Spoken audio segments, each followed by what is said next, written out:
informed decisions. And candidly, we don't have it. This year, as many as 9 states may consider recreational marijuana legislation, either decriminalization or legalization. These states must be able to draw upon lessons learned from existing laws. And the department has been asked to do it, to provide that, but hasn't. So continued failure to correct accurate data and share it with the public in a way that's understandable is quite simply unacceptable. I was therefore pleased that the department agreed with the report's recommendations that it should document its process to monitor state marijuana legalization and share this with appropriate components. I also want to say that while I'm happy that United States Attorney Wagner is here, and I'd like to thank him for his work, I'm disappointed that the Justice Department chose not to send a witness that is directly responsible for monitoring the effects of legalization or shaping the department's overall marijuana policy. In my view, it appears that the department is simply trying not to live up to what its responsibility is. So despite this, I look forward to hearing from each of the witnesses today and learning about how Justice plans to implement the report's recommendations moving forward. And Mr. Chairman, my suggestion is if it takes legislation, we should do legislation.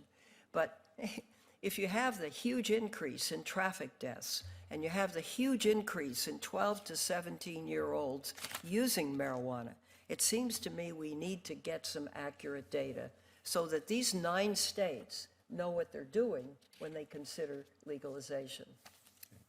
Well, we'll keep in touch with you on that point. Thank you. I would introduce our panel. Mr. Wagner has served as U.S. Attorney, Eastern District, California, since 2009. Currently serves on the Attorney General's Advisory Committee and is a graduate of New York University School of Law, Dartmouth College. Second witness, Jennifer Grover, currently serves as Director of GAO's Homeland Security and Justice team. In that capacity, she led the team that wrote the GAO report that is the focus of this hearing. Ms. Grover has worked at GAO since 1991. She has a master's degree in public policy and administration from the University of Wisconsin and a bachelor's degree in political science. Normally, have you start the way I introduced you, but is that or should we have Ms. Grover go forward? Or, okay. Go ahead, Mr. Wagner. Thank you very much, both of you. Thank you, Chairman Grassley, Co-Chairman Feinstein, Senator Whitehouse. On behalf of the United States Department of Justice, I appreciate the opportunity to testify today regarding marijuana enforcement and state marijuana legalization efforts. I'm Benjamin Wagner, the U.S. Attorney for the Eastern District of California.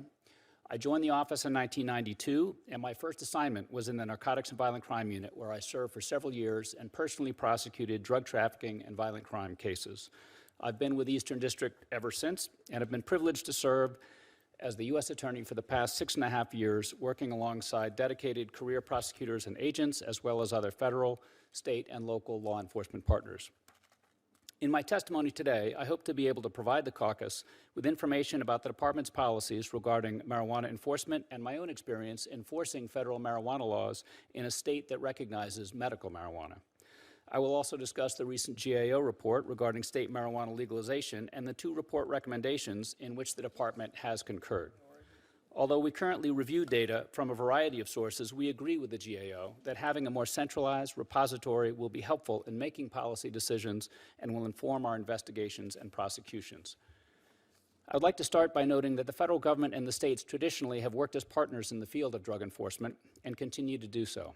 Federal law enforcement historically has targeted large-scale, sophisticated drug traffickers and organizations, while state and local authorities generally have directed their enforcement resources against a broader range of activity under their state laws, including more localized and lower-level drug activity.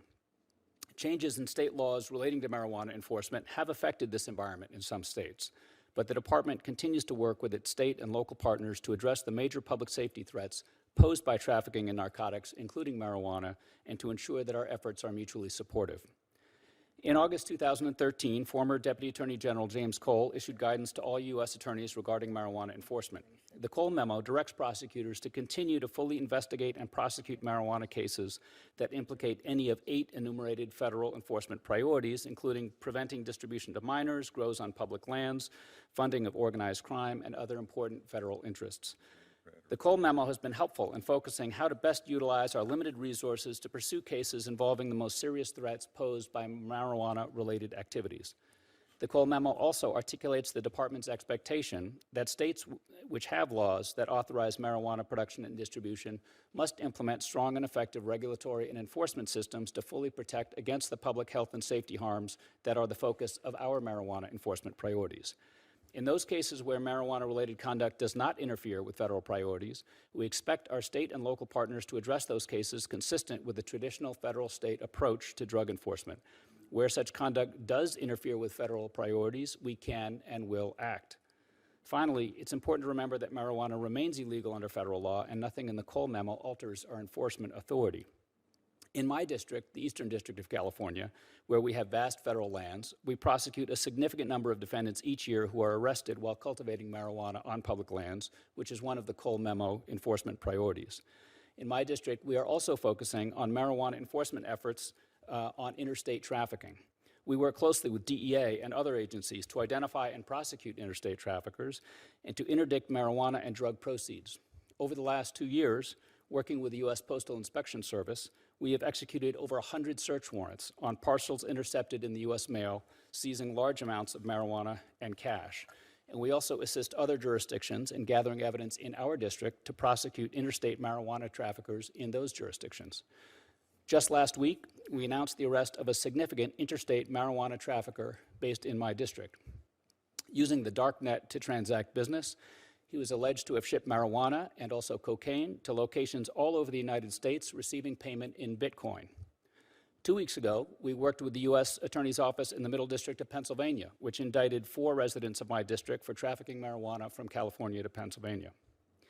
Turning to the recent GAO report, the department agrees with the report's recommendations that we document a plan specifying the process for monitoring the effects of marijuana legalization under state law and share the plan with department components. We appreciate the considerable effort and time GAO spent on this review. I personally met with GAO officials during their review, and I appreciated their thoughtful and collaborative approach. In accordance with the GAO recommendations, the Office of the Deputy Attorney General has directed the development of a publicly accessible web portal to serve as a repository of data. This will help inform the judgments made by the department as it makes resource and enforcement decisions regarding marijuana-related criminal and civil enforcement actions. We will identify data sources within the department, as well as from other federal, state, and local agencies, law enforcement, and public health organizations. Although we are in the early stages of development, I can assure you this is a priority for the department, and we will be happy to keep the caucus apprised of our progress. Thank you for this opportunity to testify before the Senate Caucus on International Narcotics Control, and I would be pleased to answer any questions. Thank you, Mr. Wagner. Now, Ms. Grover. Good morning, Chairman Grassley, Co-Chairman Feinstein. I'm pleased to be here to discuss the Department of Justice's approach for monitoring the effects of state marijuana laws. The primary message of my testimony this morning is that the department should document its monitoring approach, including how it will use the data that it's considering to evaluate the effects of state marijuana legalization relative to the federal enforcement priorities, to better ensure that monitoring is being carried out as intended by the department. We've already talked this morning about how in 2012, Colorado and Washington passed ballot initiatives that legalized marijuana for recreational use. And in turn, the department, which is responsible for enforcing the Controlled Substances Act, updated its marijuana enforcement guidance. In that guidance, the department emphasized that states permitting marijuana use must also implement strong and effective regulatory and enforcement systems to make sure that the federal enforcement priorities are protected. The department went on to note that if the state enforcement efforts didn't adequately protect the priorities that had been outlined in the guidance, that the federal government may challenge the state regulatory structures in addition to conducting this specific enforcement action.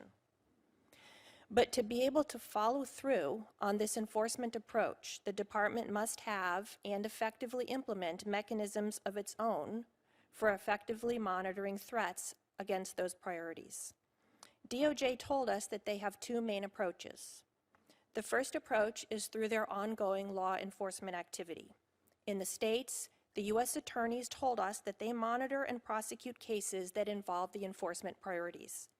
They also consult with their partners in state and local law enforcement to address concerns about the effects of marijuana legalization. And the second approach is through coordination and data monitoring.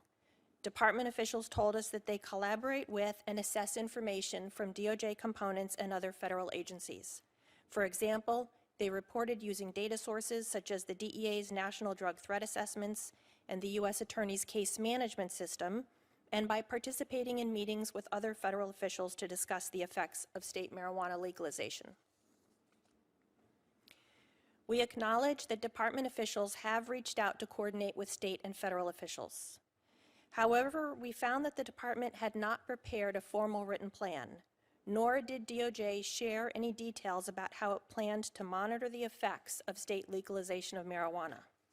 For example, department officials did not specify the range of data they would consider, nor how the data would be used to evaluate the effects of state marijuana legalization relative to the enforcement priorities.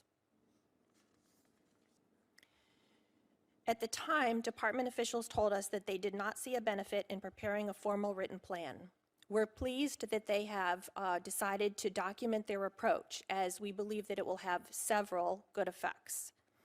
Because GAO has found that a specific written plan generally provides assurances that activities actually occur as intended, we recommended that the department should go ahead and prepare this type of plan, and that it should include, first of all, the data that they will be using and potential limitations of the data, so that the department can be assured that their data that they're using is complete, accurate, reliable, and appropriate for the purpose that they're intending to use it.